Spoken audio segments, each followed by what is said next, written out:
Le 3 janvier 2026, une nuit courte manque de tout faire basculer. À 23 heures, une séquence annoncée comme déjouée vise d'abord Ibrahim Traoré à très courte distance, puis sa résidence, puis un verrou technologique autour d'une base de drones. Dans ce récit, l'enjeu n'est pas seulement qui a tiré, mais qui a rendu l'enchaînement possible, en reliant relais civils, relais militaires et financement suffisant pour transformer l'intention en plan. Et si la vraie question pour le spectateur était de comprendre pourquoi une seule nuit peut révéler les failles d'un système avant même de révéler les tireurs?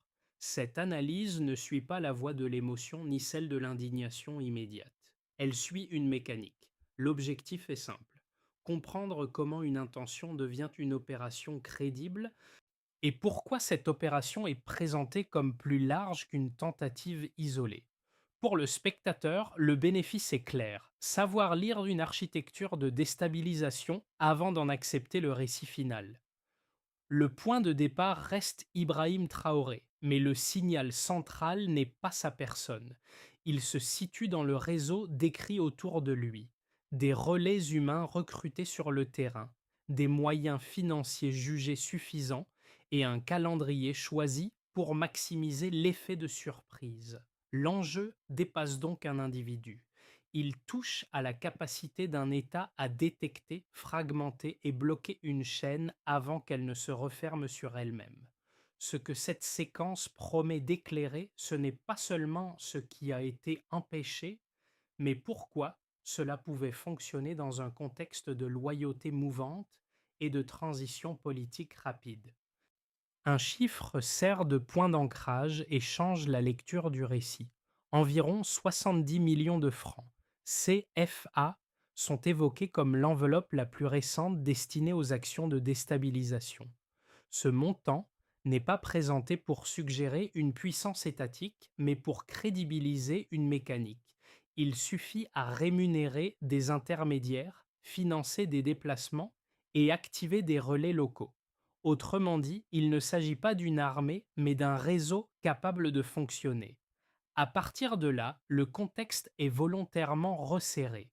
Le Burkina Faso est décrit comme traversant une phase de transformation rapide, marquée par des ruptures politiques, des réorganisations internes et des lignes de loyauté encore instables. Dans ce cadre, Ibrahim Traoré incarne à la fois un centre décisionnel et un symbole. C'est précisément ce double statut qui expliquerait pourquoi la séquence vise moins une institution abstraite qu'un point humain précis. La mini-révélation tient surtout à la logique séquentielle. Selon les autorités, l'opération n'est pas improvisée. Elle serait déclenchée à une heure précise, tard dans la nuit du 3 janvier, et reposerait sur une succession d'actions coordonnées. La neutralisation de Ibrahim Traoré n'en serait que l'étape initiale, pensée pour créer un vide rapide. Ce vide devait ensuite être exploité avant que l'appareil d'État ne puisse réagir pleinement. Dans cette logique, chaque étape prépare la suivante.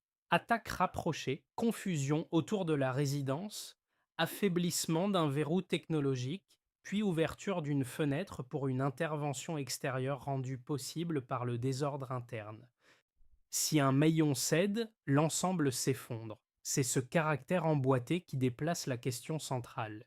Il ne s'agit plus seulement de savoir qui aurait agi, mais qui aurait été capable de tenir ensemble toutes ces pièces au même moment dans un laps de temps très court. Dans le récit officiel, le rôle central n'est pas attribué à une figure héroïque isolée, mais à une chaîne de vigilance présentée comme continue.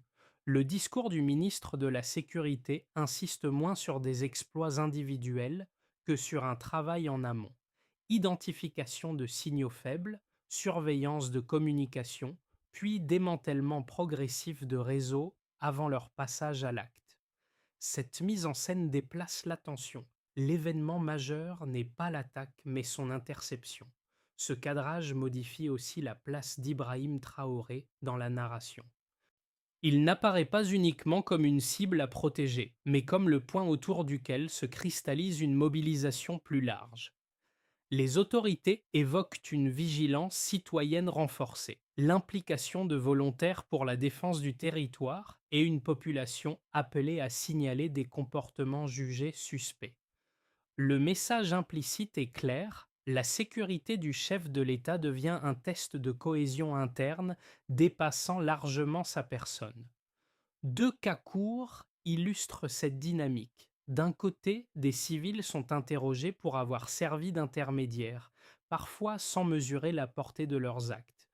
De l'autre, des militaires sont accusés d'avoir tenté de recruter des collègues pour constituer des groupes d'action aux missions précises. Ces exemples montrent que la menace décrite n'est ni entièrement externe ni franchement populaire.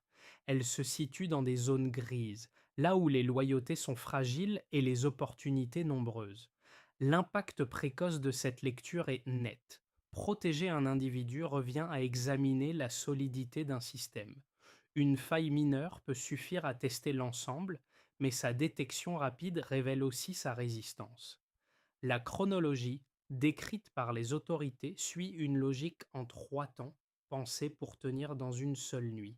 Tout commence par l'activation, une phase volontairement discrète. Elle repose sur la préparation de relais humains, civils et militaires, assignés à des rôles distincts mais complémentaires. Les premiers doivent observer, transmettre, parfois ouvrir des accès. Les seconds sont décrits comme chargés de recruter et convaincre et structurer des groupes d'action. Rien n'est déjà présenté comme spontané. L'ensemble s'appuie sur une montée graduelle, assez lente pour rester sous les radars, mais assez rapide pour converger en quelques heures. Le pic est situé avec précision. Vers 23 heures, le 3 janvier, l'opération est censée basculer. La neutralisation d'Ibrahim Traoré est décrite comme l'acte déclencheur. Elle devait se produire à très courte distance ou par une action ciblant directement le dispositif de sécurité autour de sa résidence. L'objectif, dans cette lecture, ne se limite pas à éliminer une personne. Il vise à provoquer un effet de sidération immédiat, capable de paralyser les chaînes de commandement durant les premières heures critiques. Dans ce type de scénario, chaque minute compte plus que le volume de moyens engagés. Une fois cette confusion installée, la deuxième phase devait s'enclencher sans rupture. Elle concerne la neutralisation d'une base de drones, présentée comme un verrou technologique. Cette étape est centrale car elle ne touche pas seulement aux politiques, mais aux capacités de surveillance et de réaction rapide de l'État. En affaiblissant ses moyens, le plan cherchait à compliquer toute reprise de contrôle du territoire dans les heures suivantes.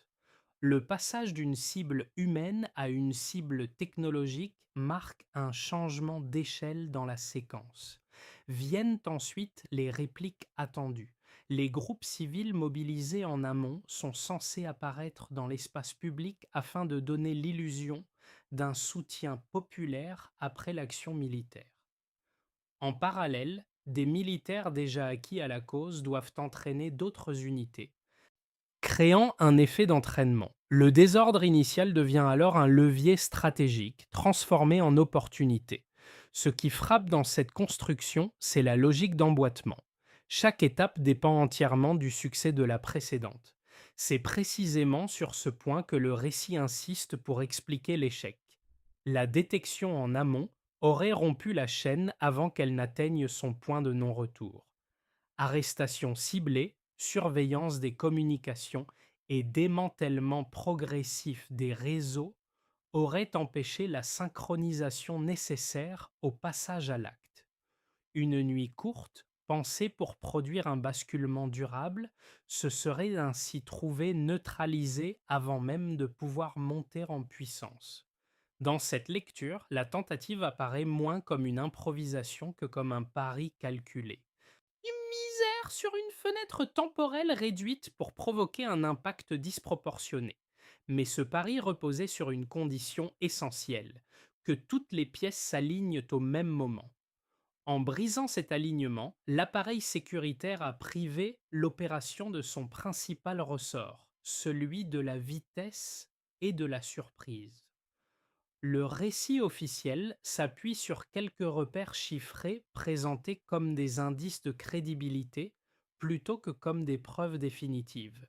Il ne cherche pas à impressionner par l'ampleur, mais à donner une mesure du calibrage de la menace. Trois éléments reviennent de manière insistante et structurent la lecture. Le premier est financier. Les autorités évoquent environ 70 millions de francs CFA mobilisés pour les actions de déstabilisation. Pris isolément, ce montant peut sembler modeste à l'échelle d'un État. Mais replacé dans la logique décrite, il change de statut. Il devient le seuil à partir duquel une intention peut se transformer en plan opérationnel. Cette somme est présentée comme suffisante pour rémunérer des intermédiaires, financer des déplacements, couvrir des besoins logistiques élémentaires et maintenir actifs des relais locaux. Elle est en revanche trop faible pour permettre un contrôle total ou une action de grande ampleur. Autrement dit, elle dessine le portrait non d'une armée structurée, mais d'un réseau agile, dépendant de la coordination plus que de la force brute. Le deuxième repère est temporel. Le déclenchement opérationnel est situé autour de 23 heures, le 3 janvier 2026. Ce choix n'est pas décrit comme arbitraire. Il correspond à une fenêtre où la vigilance institutionnelle est supposée plus basse, où les chaînes de commandement fonctionnent au ralenti et où l'effet de surprise peut compenser un déficit de moyens. Dans ce cadre, le temps devient un multiplicateur. Une nuit courte bien exploitée peut produire un déséquilibre durable si les premières heures échappent au contrôle. Le troisième élément concerne la répétition.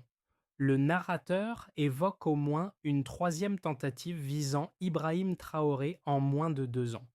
Ce chiffre reste imprécis, mais sa mise en série modifie la lecture. Il suggère une pression continue plutôt qu'un épisode isolé. La logique n'est plus celle d'un échec ponctuel, mais celle d'un cycle. Tester, échouer, ajuster, recommencer. Cette persistance affaiblit l'hypothèse d'un simple coup d'éclat et renforce l'idée d'un conflit non résolu autour de la trajectoire politique du pays. Pris ensemble, ces trois repères soutiennent un même message. La menace décrite n'est ni massive ni improvisée. Elle est calibrée. Elle vise des points précis à des moments précis avec des moyens mesurés. C'est ce calibrage calibré qui permet aux autorités de présenter l'échec de la tentative comme une victoire stratégique. En rompant la chaîne avant son pic, l'appareil sécuritaire aurait privé le réseau de son principal levier sans lui offrir l'escalade qu'il recherchait. Mais ces chiffres appellent aussi une lecture prudente. Ils proviennent d'un récit institutionnel encore peu confronté à une contradiction publique complète. Ils servent autant à expliquer qu'à structurer une narration. Leur rôle principal est de rendre la mécanique intelligible, non de clore le débat. La question qui demeure n'est donc pas seulement de savoir si ces chiffres sont exacts, mais comment ils orientent la perception de la menace et la légitimation des réponses apportées. À ce stade du récit, une objection centrale s'impose naturellement. Et si cette histoire était trop cohérente pour être entièrement crédible? Présenter un adversaire structuré, doté d'un financement identifié, d'un calendrier précis et de relais civils et militaires peut aussi servir un objectif politique clair: renforcer la légitimité d'un pouvoir en place en soulignant sa vigilance et son indispensabilité. Dans cette lecture critique, la menace serait amplifiée afin de justifier une mobilisation sécuritaire accrue, des arrestations élargies et un appel constant à la vigilance populaire. Une seconde objection touche aux sources. L'essentiel des informations provient d'autorités directement impliquées dans la gestion de la crise. Les détails opérationnels, les montants évoqués et les responsabilités attribuées n'ont pas encore été soumis à une contradiction publique complète. Le risque existe donc de confondre une enquête en cours avec une narration déjà stabilisée, où chaque élément trouve naturellement sa place. Ces réserves méritent d'être prises au sérieux. Pourtant, plusieurs aspects du récit résistent à cette mise en cause. D'abord, la logique séquentielle décrite n'exige pas une organisation massive. Une chaîne courte composée de cellules peu nombreuses peut suffire à produire l'effet recherché si le point d'entrée est bien choisi. Ensuite, l'implication simultanée de civils et de militaires, même à des niveaux marginaux, correspond à des schémas déjà observés dans des contextes de transition politique rapide où les loyautés restent mouvantes et parfois opportunistes. Enfin, la répétition des tentatives visant Ibrahim Traoré affaiblit l'hypothèse d'une simple mise en scène ponctuelle. La persistance suggère plutôt un conflit durable autour de la trajectoire politique du pays, marqué par des ajustements successifs après chaque échec. Même si chaque détail reste à vérifier, le motif général demeure cohérent. Une pression constante exercée sur un point central du pouvoir, avec des moyens limités mais ciblés. La conclusion intermédiaire n'oppose donc pas le vrai au faux, mais le surestimé au suffisant. Le récit peut exagérer certains traits sans être dénué de fondement. Et c'est précisément dans cette zone grise entre menaces amplifiées et risques réels que se joue la compréhension de l'événement. Le point de rupture du récit ne se situe ni dans une arrestation spectaculaire, ni dans une démonstration de force. Il apparaît plutôt dans un élément souvent relégué à l'arrière-plan, la surveillance des flux humains ordinaires. Selon les autorités, de nombreux civils interrogés ni idéologues ni conspirateurs aguerris. Ils auraient servi d'intermédiaires pour des tâches modestes, parfois sans percevoir l'ensemble du dispositif dans lequel ils s'inscrivaient. C'est précisément cette banalité qui aurait permis l'infiltration initiale du réseau. Mais c'est aussi elle qui aurait offert la clé de sa neutralisation. En cartographiant ces missions mineures, en reliant des gestes apparemment anodins, les services de renseignement expliquent avoir reconstitué une architecture plus large. Des acteurs dispersés, sans coordination visible, auraient ainsi été rattachés à une intention commune. Dans cette lecture, la tentative échoue non pas par excès de force, mais par excès de normalité. Le quotidien trahit le complot. La synchronisation nécessaire au passage à l'acte est rompue avant de pouvoir s'imposer. À ce stade, Ibrahim Traoré cesse d'être uniquement la cible finale du plan. Il devient le point autour duquel les signaux faibles convergent, se croisent et finissent par se révéler. Ce renversement change la perspective. La réussite n'est plus attribuée à une supériorité écrasante, mais à une attention prolongée aux marges, là où les réseaux cherchent précisément à se fondre dans la normalité. Les conséquences de cette tentative déjouée ne se lisent pas de manière uniforme. Elles varient selon les acteurs, mais convergeant vers un même effet, une reconfiguration des priorités immédiates. Pour l'État d'abord, l'épisode renforce la centralité de la sécurité comme matrice de décision. Le récit officiel met en avant la continuité institutionnelle et la capacité de réaction, mais il révèle aussi une tension sous-jacente. Plus la menace est décrite comme persistante, plus la gouvernance tend à se resserrer. La protection d'Ibrahim Traoré devient indissociable de celle de l'appareil étatique lui-même. Cette logique justifie une vigilance accrue, des enquêtes prolongées et une communication sécuritaire dominante, au risque d'installer durablement un climat d'exception. Du côté des entreprises, l'effet est ambivalent.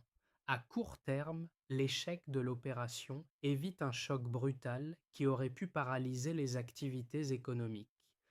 La stabilité apparente rassure et limite les ruptures immédiates, mais à moyen terme, l'incertitude demeure. Les acteurs économiques évoluent dans un environnement où la sécurité peut, à tout moment, primer sur la fluidité administrative. Cette situation se traduit par une prudence renforcée, des décisions d'investissement différées et une dépendance accrue à la clarté des signaux envoyés par le pouvoir. Pour la population, l'impact est à la fois le plus direct et le plus diffus. Les appels répétés à la vigilance transforment le quotidien. Signaler un comportement suspect devient un devoir civique, mais aussi une source potentielle de tension sociale. Les civils interrogés dans le cadre de l'enquête illustrent cette zone grise.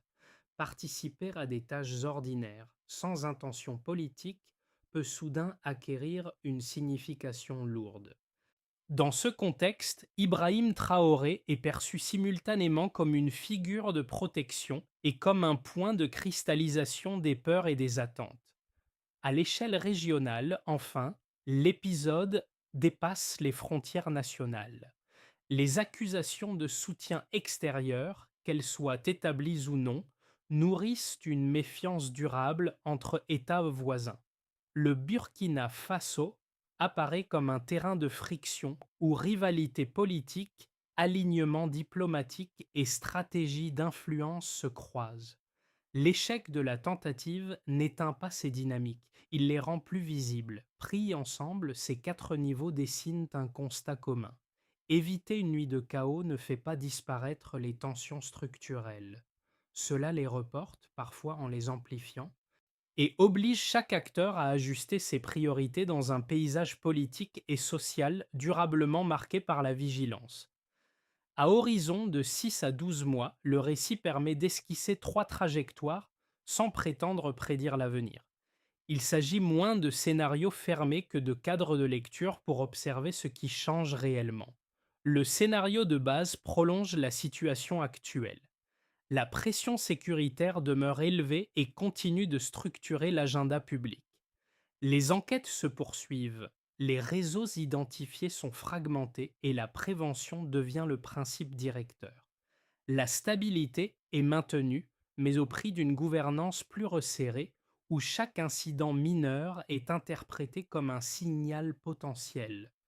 Dans ce cadre, la vie économique et sociale s'adapte progressivement, sans rupture franche ni accélération décisive. L'équilibre tient, mais reste conditionné à une vigilance constante. Le scénario optimiste suppose que l'échec de la tentative joue un rôle de catalyseur. Les dispositifs de renseignement gagnent en efficacité, la coordination entre civils et militaires s'améliore et la vigilance citoyenne se normalise sans basculer dans la suspicion permanente. La protection d'Ibrahim Traoré cesse alors d'être un symbole d'urgence. Elle devient une routine intégrée, maîtrisée, permettant à l'État de desserrer progressivement l'étau sécuritaire et de réinvestir des priorités de fonctionnement courant. La sécurité reste centrale, mais elle n'écrase plus l'ensemble des autres dimensions. Le scénario dégradé repose sur l'usure. La répétition des alertes entretient une spirale de méfiance. Les réseaux adverses, même affaiblis, se recomposent par petites touches et testent à nouveau les marges. Les autorités répondent par des mesures toujours plus visibles, alimentant un climat de tension prolongée. Le risque n'est pas un effondrement soudain, mais une érosion lente. Fatigue institutionnelle, crispation sociale et brouillage des signaux régionaux. Une même recommandation de lecture s'impose dans les trois cas. Il convient de ne pas confondre intensité et direction. Une séquence sécuritaire peut être bruyante sans être décisive, ou discrète tout en étant profondément structurante. L'enjeu n'est donc pas de compter les alertes, mais d'observer ce qu'elles transforment durablement dans les pratiques, les priorités et la perception du risque. À ce stade, le récit cesse d'être abstrait et rejoint directement l'expérience du spectateur. Pour une première partie du public, cette séquence agit comme un rappel brutal de la fragilité des équilibres politiques. Une tentative déjouée n'équivaut pas à la disparition du risque. Elle installe plutôt un climat où l'alerte devient permanente. Cela influence la manière de consommer l'information, d'évaluer les discours officiels et de hiérarchiser ce qui mérite attention ou distance critique. Pour un second groupe, l'effet est inverse. La répétition de récits de menaces finit par produire une forme de fatigue. Trop d'alertes émoussent la capacité à distinguer l'essentiel du bruit. La vigilance demandée peut alors se transformer en lassitude, voire en indifférence, surtout lorsque les conséquences concrètes semblent lointaines ou cycliques. Dans ce cadre, la figure d'Ibrahim Traoré devient ambivalente. Elle incarne la protection et la continuité pour certains, mais aussi le symbole d'un cycle sécuritaire sans fin pour d'autres. Un troisième regard se concentre sur l'impact social. Les appels à observer, à signaler et à se méfier modifient toutes les relations ordinaires. Le voisin, le collègue ou l'intermédiaire occasionnel change de statut potentiel.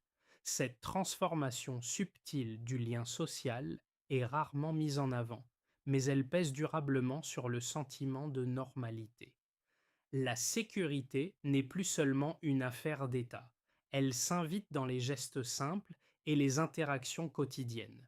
Face à ces effets, deux attitudes émergent. Soit accepter que l'exception devienne la règle et subir le flux d'alerte, soit ralentir, trier l'information et réintroduire une distance consciente entre l'événement et sa propre perception.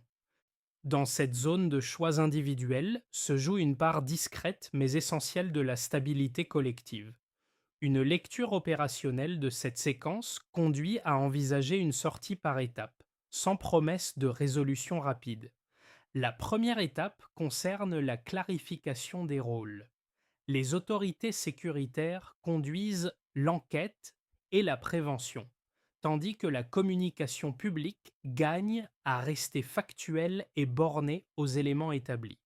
L'objectif est d'éviter que l'alerte permanente ne se transforme en outil de confusion. À court terme, le critère d'évaluation est la stabilité et la cohérence du discours officiel. La deuxième étape vise la normalisation de la vigilance. Informer sans dramatiser, expliquer sans désigner. Cela suppose des relais civils capables de reconnaître des signaux crédibles plutôt qu'un appel indistinct à la suspicion généralisée. Dans cette logique, le succès ne se mesure pas au volume de signalements, mais à leur qualité, leur traçabilité et leur utilité opérationnelle. La troisième étape touche à la sécurisation institutionnelle. La protection d'Ibrahim Traoré doit évoluer d'un régime d'urgence vers un dispositif intégré, moins visible mais plus robuste.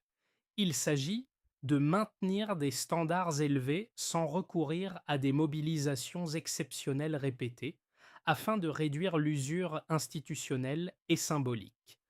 La quatrième étape concerne la gestion des marges régionales. Les accusations de soutien extérieur, qu'elles soient fondées ou non, appellent des canaux diplomatiques fonctionnels, même minimaux. L'objectif n'est pas l'apaisement immédiat, mais la réduction des malentendus exploitables par des réseaux opportunistes. Enfin, une cinquième étape s'inscrit dans le temps long. Elle consiste à mesurer ce qui change réellement. Diminution des tentatives, stabilisation des loyautés ou simple déplacement des tactiques. Sans ces indicateurs, chaque succès reste isolé. Cette approche n'élimine pas le risque, mais elle le rend lisible et donc gouvernable. La séquence se referme là où elle avait commencé, dans une nuit évitée. Non pas comme un exploit spectaculaire, mais comme un rappel silencieux.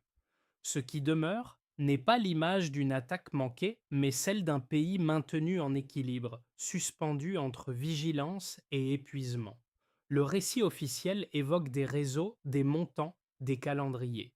Pourtant, l'empreinte la plus durable est les moins factuelle qu'émotionnelle. L'idée centrale qui s'installe est simple et lourde à la fois. La stabilité tient parfois à des gestes invisibles, à des décisions prises loin des projecteurs, dans des marges que peu regardent. Dans cette perspective, Ibrahim Traoré cesse d'être seulement un nom répété dans les communiqués. Il devient un point de convergence symbolique autour duquel se projettent des attentes contradictoires: sécurité, changement, continuité. L'échec de la tentative ne clôt pas l'histoire. Il marque une pause chargée de tensions accumulées. Une phrase résume ce sentiment diffus: éviter le chaos n'efface pas la fracture. Cette fracture demeure en arrière-plan, prête à se rouvrir si les mécanismes qui l'ont révélée ne sont pas compris. Ainsi, la question laissée au spectateur n'est pas de célébrer une victoire ou de désigner un camp. Elle est de mesurer ce que cette nuit dit de la solidité du système et de sa capacité à absorber des chocs sans se désagréger. La dernière étape n'appelle ni applaudissement ni condamnation. Elle invite plutôt à déplacer le regard. Face à ce type de séquence, la tentation est forte de se concentrer sur l'événement lui-même, sur la figure centrale ou sur le choc évité. Pourtant, l'enjeu réel se situe ailleurs. Il réside dans ce que ce récit révèle des structures, des habitudes et des fragilités d'un système confronté à une pression répétée. L'histoire racontée autour d'Ibrahim Traoré fonctionne comme un miroir grossissant. Elle concentre l'attention sur un homme, alors que les dynamiques les plus déterminantes se jouent dans la durée, au niveau des institutions, des comportements collectifs et des zones grises du quotidien. S'arrêter au moment spectaculaire, c'est risquer de manquer ce que la séquence dit en profondeur. Pour le spectateur, la question devient alors personnelle. Faut-il réagir à chaque alerte comme à un tournant décisif ou apprendre à interroger ce qu'elle transforme réellement dans le fonctionnement du pays et dans la vie ordinaire?